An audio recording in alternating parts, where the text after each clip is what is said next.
மது ஆலைகளுக்கு அனுமதி வழங்கியதில் முறைகேடு நடந்துள்ளதாக புகார்கள் எழுந்துள்ளது. இதுகுறித்து சிபிஐ விசாரணை கோரி உயர்நீதிமன்றத்தை நாடுவோம் என புதுச்சேரி பாராளுமன்ற உறுப்பினரும் மாநில காங்கிரஸ் தலைவருமான வைத்தியலிங்கம் தெரிவித்துள்ளார்.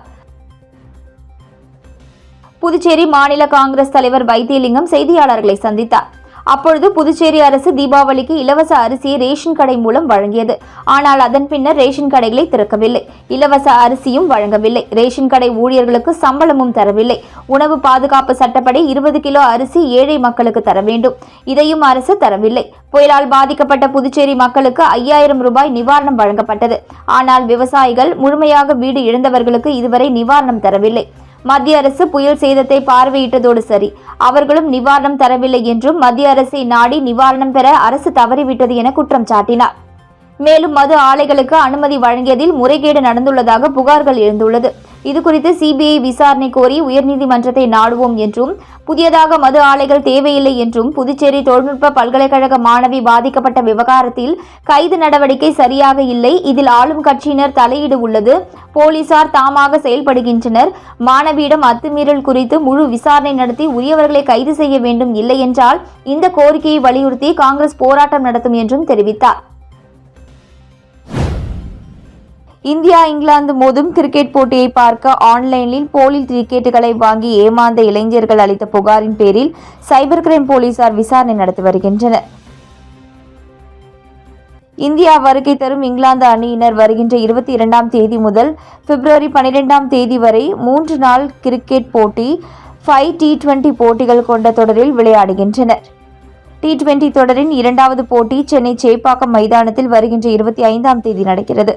இப்போட்டியை நேரில் பார்ப்பதற்கு புதுச்சேரி தட்டாஞ்சாவடி சுப்பையா நகரை சேர்ந்த சக்தி என்பவரிடம் ஆன்லைன் மூலம் டிக்கெட் முன்பதிவு செய்தார். மேலும் தான் நண்பர்கள் 3 பேருக்கு டிக்கெட் பதிவு செய்து அதற்கான தொகை 6360 ரூபாய் செலுத்தினார். ஆனால் பதிவு செய்யப்பட்ட டிக்கெட் ஏதும் வரவில்லை. இது தொடர்பாக சக்தி புதுச்சேரி சைபர் கிரைம் போலீசார் புகார் அளித்தார். போலீஸ் விசாரணையில் சைபர் கிரைம் மோசடி கும்பல் கிரிக்கெட் போட்டிக்கான போலி டிக்கெட் புக்கிங் இணையதள பக்கத்தை உருவாக்கி பணம் பறிக்கும் செயலில் ஈடுபட்டிருப்பது தெரியவந்தது. இதன் மூலம் எவ்வளவு பணம் மோசடி செய்யப்பட்டுள்ளது என விசாரணை நடத்தி வருகின்றனர். புதுச்சேரி ஆனந்தாயின் ஹோட்டலில் லீடர் படத்தின் ஃபர்ஸ்ட் லுக் வெளியீட்டு விழா நடைபெற்றது. ஒரு டெய்லரின் மகன் எவ்வாறு லீடர் ஆகிறார் என்ற தலைப்பில் படம் எடுக்கப்பட்டதாக படத்தின் ஹீரோ தெரிவித்துள்ளார். புதுச்சேரி ஆனந்தாயின் ஹோட்டலில் லீடர் படத்தின் ஃபர்ஸ்ட் லுக் வெளியீட்டு விழா நடைபெற்றது. டைலர் வேலை செய்யும் ஒருவரின் மகன் பல்வேறு இன்னல்களுக்கு நடுவில் படித்து உழைத்து பல கோடிகளை பார்த்து கொரோனா காலத்தில் தான் சம்பாதித்த பல கோடிகளை இழக்கிறார் என்பதை தனது சொந்த வாழ்நாளில் நடந்த நிகழ்வுகளை கொண்டு புதுச்சேரியை சேர்ந்த ஆனந்த் ரவிச்சந்திரன் படத்தின் ஹீரோவாக நடிக்க முகவரி படத்தின் அசிஸ்டன்ட் டைரக்டராக பணியாற்றிய ஆதிராஜா இயக்குகிறார். நிஜ சம்பவத்தின் அடிப்படையில் உருவாகும் இந்த திரைப்படம் விரைவில் படப்பிடிப்பு முடிந்து திரையரங்கில் வெளியாக உள்ளது என்றும், இன்று ஃபர்ஸ்ட் லுக் வெளியீட்டு விழா நடைபெற்றதாகவும், படம் இந்த ஆண்டு முடிவில் வெளியாகும் என்றும், தியேட்டர்களில் வெளியிடப்படும் என்றும் படத்தின் தயாரிப்பாளர் உதயா புரொடக்ஷன்ஸ் இலை பிளெக்சிங்ஸ் நிறுவனம் எஸ் பிரகாஷ் தெரிவித்துள்ளார். புதுச்சேரி பேருந்து நிலையம் அருகே சாலையோரம் நிறுத்தி வைக்கப்பட்டிருந்த டிராக்டரை திருடி சென்ற நபரை போலீசார் கைது செய்தனர். புதுச்சேரி நயினார் மண்டபம் பகுதியைச் சேர்ந்தவர் தியாகராஜன். சொந்தமாக டிராக்டர் வைத்து தொழில் செய்து வருகிறார். இந்த நிலையில் இன்று காலை புதிய பேருந்து நிலையம் அருகே சாலையோரம் நிறுத்தி வைக்கப்பட்டிருந்த தனது டிராக்டர் காணாமல் போனதாக உருளையன்பேட்டை காவல் நிலையத்தில் தியாகராஜன் புகார் அளித்தார். புகாரின் பேரில் inspector Ganesh, sub inspector Govindaraj தலைமையிலான போலீசார் வழக்கு பதிவு செய்து விசாரணை மேற்கொண்டனர். மேலும் அப்பகுதியில் உள்ள சிசிடிவி காட்சிகளை ஆய்வு செய்ததில் சீர்காழி புதுப்பட்டினம் பகுதியைச் சேர்ந்த வரதராஜன் என்பவர் டிராக்டரை திருடியது தெரியவந்தது. இதனையடுத்து சிசிடிவி காட்சிகளின் அடிப்படையில் பின்தொடர்ந்து வரதராஜனை போலீசார் கைது செய்து 5 லட்சம் ரூபாய் மதிப்பிலான டிராக்டரை பறிமுதல் செய்தனர். பின்னர் நீதிமன்றத்தில் ஆஜர்படுத்தி காலாப்பட்டு மத்திய சிறையில் அடைத்தனர். புகார் அளித்த 5 மணி நேரத்தில் திருடனை பிடித்த உருளையன்பேட்டை போலீசாரை சட்ட ஒழுங்கு சீனியர் எஸ்பி கலைவாணன் வெகுவாக பாராட்டினார். புதுச்சேரி வணிக திருவிழாவின் காலக்கெடு அடுத்த மாதம் 28ஆம் தேதி வரை நீட்டிக்கப்பட்டுள்ளதுடன் இதுவரை 27 லட்சம் ரூபாய் பரிசு கூப்பன்கள் பொதுமக்களுக்கு விநியோகப்படுத்தப்பட்டுள்ளது. புதுச்சேரி வணிக திருவிழா கடந்த அக்டோபர் துவங்கி நடந்து வருகிறது. வணிக திருவிழாவில் பங்கேற்றுள்ள வர்த்தக நிறுவனங்கள், கடைகளில் ஷாப்பிங் செய்பவர்களுக்கு பரிசு கூப்பன் வழங்கப்பட்டு வருகிறது. புதுச்சேரி பிராந்தியத்தில் இதுவரை 18,50,000 ரூபாய் பரிசு கூப்பன்களும், காரைக்காலில் 6,15,000 பரிசு கூப்பன்கள் உள்ளிட்ட 27 லட்சம் பரிசு கூப்பன்களை பொதுமக்கள், வர்த்தக நிறுவனங்கள், கடைகள் மூலம் விநியோகிக்கப்பட்டுள்ளது. பொதுமக்கள் போட்டி போட்டுக்கொண்டு பரிசு கூப்பன்களுடன் பொருட்களை வாங்கி சென்று அதிர்ஷ்ட குழுக்களுக்கான நாளை எதிர்பார்த்து ஆவலுடன் காத்திருக்கின்றனர். இதற்கிடையில் பொதுமக்கள், வர்த்தக நிறுவனங்களின் கோரிக்கையை ஏற்று வணிக திருவிழாவினை அடுத்த மாதம் 28ஆம் தேதி வரை புதுச்சேரி அரசு நீட்டிப்பு செய்துள்ளது. மார்ச் 2ஆம் வாரத்தில் பரிசு பொருட்கள் வழங்க திட்டமிடப்பட்டுள்ளது. புதுச்சேரியில் உள்ள தேசிய நெடுஞ்சாலையில் 100க்கும் மேற்பட்டோர் உயிரிழந்தவரின் உடலை சாலையில் வைத்து போராட்டம் நடத்தியதால் சுமார் 1 மணி நேரத்திற்கு மேலாக போக்குவரத்து பாதிக்கப்பட்டது. புதுச்சேரி மங்களம் தொகுதிக்கு உட்பட்ட பெருங்களூர்பேட், தனத்துமேடு உள்ளிட்ட கிராமங்களில் 1500க்கும் மேற்பட்ட குடும்பங்கள் வசித்து வருகின்றன. இந்த ஊர்களுக்கு தேசிய நெடுஞ்சாலை தாண்டி சுடுகாடு உள்ளது. இறப்பவர்கள் அங்கு உடலை எடுத்து சென்று அடக்கம் செய்வார்கள். ஆனால் தற்பொழுது தேசிய நெடுஞ்சாலை அமைக்கப்பட்டதன் காரணமாக சாலை துண்டிக்கப்பட்டுள்ளது. இதனால் 4 கிலோமீட்டர் தூரத்திற்கு சுற்றி பின்பு சுடுகாடு பகுதிக்கு செல்ல வேண்டிய சூழல் ஏற்பட்டிருக்கிறது. அப்பகுதி மக்கள் பல முறை கோரிக்கை விடுத்தும் அரசு இதுவரை எந்த நடவடிக்கையும் எடுக்கவில்லை என கூறப்படுகிறது. இந்த நிலையில் பெருங்களூர் பகுதியில் இன்று ஒருவர் இறந்துள்ளார். அவரை அடக்கம் செய்வதற்காக உடலை உறவினர்கள் மற்றும் ஊர் பொதுமக்கள் சுடுகாட்டிற்கு எடுத்து வந்தவர்கள் இந்த சாலை துண்டிக்கப்பட்டதை கண்டித்தும் சாலையை உருவாக்கி தர வேண்டும் என வலியுறுத்தி உடலுடன் சாலை மறியலில் ஈடுபட்டனர். இதனால் விழுப்புரம் நாகப்பட்டினம் சாலையில் போக்குவரத்து பாதிக்கப்பட்டது. இதனைத் தொடர்ந்து அப்பகுதி தாசில்தார் சேகர் சம்பவ இடத்திற்கு வருகை தந்து பொதுமக்களிடம் சமாதான பேச்சுவார்த்தை நடத்தி தேவையான நடவடிக்கை எடுக்கப்படும் என்று உறுதி அளித்ததைத் தொடர்ந்து போராட்டம் கைவிடப்பட்டது. இதனால் தேசிய நெடுஞ்சாலைகள் சுமார் 1 மணி நேரத்திற்கு மேலாக போக்குவரத்து பாதிக்கப்பட்டது. மண்ணாடிப்பட்டு சட்டமன்ற தொகுதிக்கு உட்பட்ட பகுதிகளில் பல்வேறு பணிகளுக்கான பூமி பூஜையினை அமைச்சர் நமச்சிவாயம் பூஜை செய்து தொடங்கி வைத்தார்.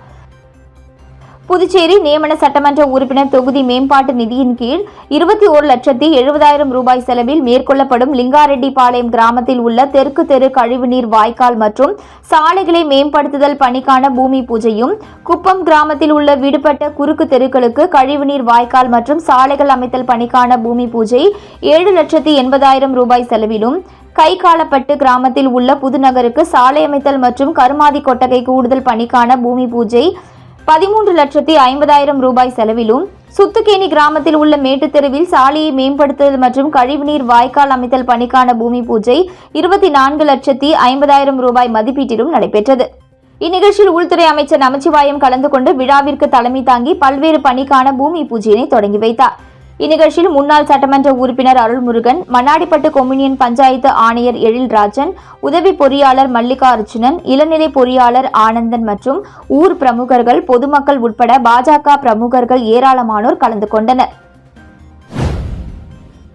புதுவை மாநிலத்தில் 10 பேரிடம் இணைய வழியில் சுமார் 20 லட்சம் ரூபாய் பண மோசடியில் ஈடுபட்ட மர்ம நபர்கள் குறித்து இணையவழி குற்றப்பிரிவு போலீசார் வழக்கு பதிவு செய்து விசாரித்து வருகின்றனர்.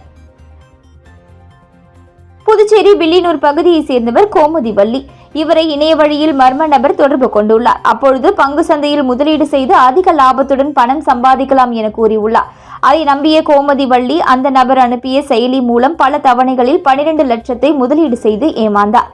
மேலும் காரைக்காலை சேர்ந்த பிரபு 5,87,000 ரூபாயும், மாகே பிராந்தியத்தை சேர்ந்த முகமது 1 லட்சம் ரூபாயும் மற்றும் புதுச்சேரி அருமாத்தபுரம் பகுதியைச் சேர்ந்த சந்தியா 10,000 ரூபாயும், வாழைக்குளம் பகுதியைச் சேர்ந்த சுதீப் 12,000 ரூபாயும், தேங்காய் திட்டு பகுதியைச் சேர்ந்த தமிழ்ச்செல்வி 66,994 ரூபாயும், தட்டாஞ்சாவடியைச் சேர்ந்த சக்தி 1000 ரூபாயும், அரியாங்குப்பத்தை சேர்ந்த கிருஷ்ணன் 73,000 ரூபாயும், சுல்தான்பேட் பகுதியைச் சேர்ந்த ஜாகீர் ஹுசேன் 6,000 ரூபாய் மற்றும் பாகூரை சேர்ந்த வெங்கட் 4,000 ரூபாய் என மர்ம நபர்கள் மோசடியில் ஈடுபட்டுள்ளனர்.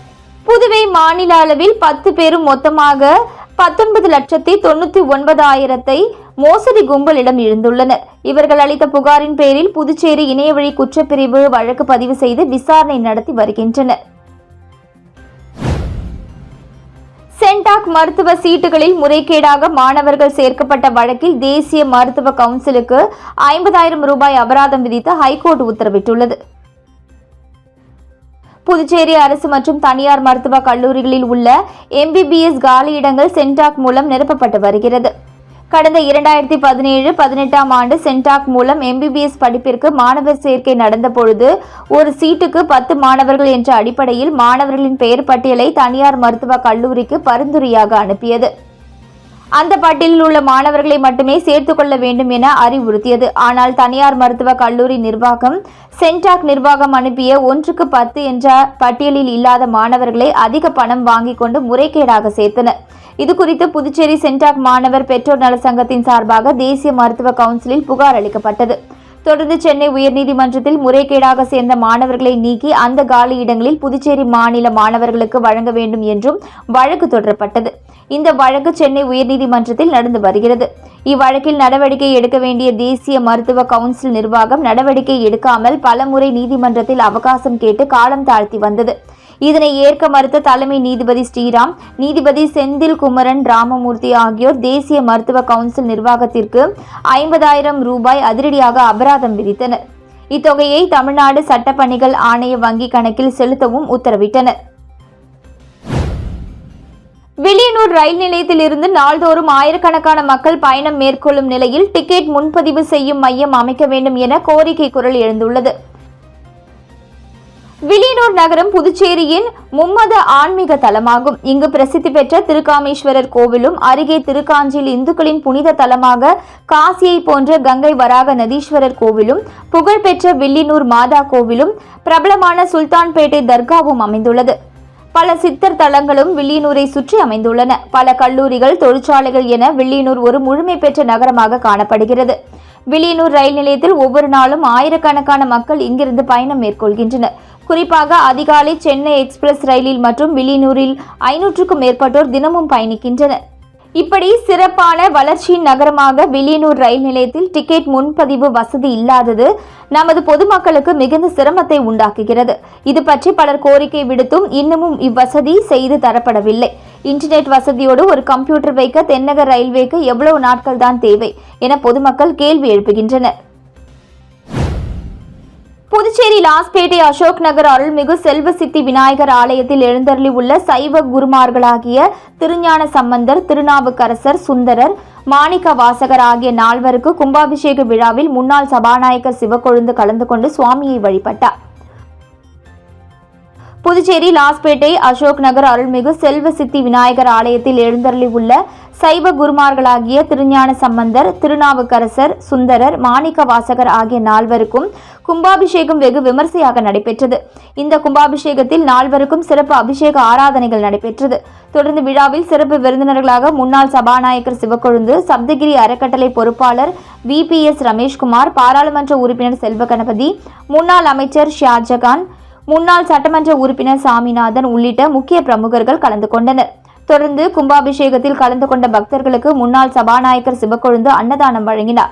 நிகழ்ச்சிக்கான ஏற்பாடுகளை கோவில் அறங்காவலர் குழுவினர்களான தலைவர் தமிழரசன், பொதுச் செயலாளர் கோவிந்தராஜ், கௌரவ தலைவர் ஹரிதாஸ், துணைத் தலைவர்கள் வேலாயுதம், வேல்முருகன், பொருளாளர் ராஜசேகர், துணை பொதுச் செயலாளர்கள் திருஞான சம்பந்தம், ராஜேஷ்குமார், செயலாளர்கள் தீனதயாளன், ஆண்டாள், முராரி ராவ், மாசிலாமணி, முரளிதரன் உள்ளிட்ட சான்றோர்கள், மெய் என்பர்கள், சிவனடியார்கள், ஊர் பொதுமக்கள் என அனைவரும் திரளாக கலந்து கொண்டனர். மேலும் கும்பாபிஷேகத்திற்கு முன்னாள் சபாநாயகர் சப்தகிரி VP சிவக்கொழுந்து நன்கொடையாக 25,000 அறங்காவலர் குழு நிர்வாகிகளிடம் வழங்கினார்.